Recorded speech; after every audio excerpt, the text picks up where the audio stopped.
Well, if Steve Bannon has been prosecuted and is going to prison soon, if Peter Navarro was prosecuted, serving time in prison, is Merrick Garland above the law?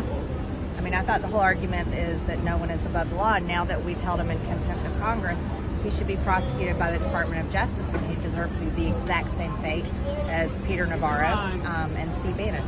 Okay. And then just on the Hunter Biden prosecution, what do you say to folks who say this doesn't show up as a two-tier justice system?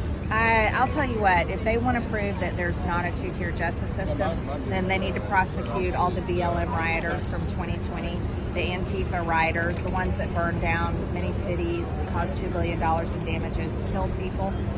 They also need to release the pro-lifers. I mean, I think she's a 76-year-old woman sentenced to 2 years in prison for peacefully protesting abortion at an abortion clinic.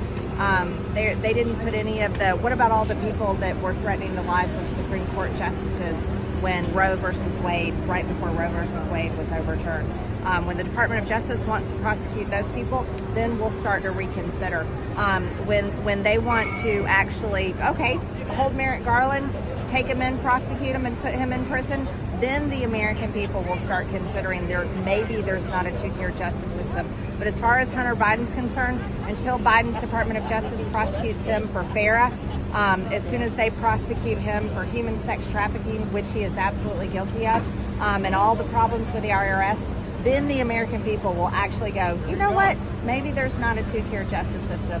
But until then, these petty gun charges are nothing. But do you think Garland should be in prison? We just held him in contempt of Congress. They're putting Steve Bannon in prison. Peter Navarro is in prison. Merrick Garland evidently deserves to go to prison.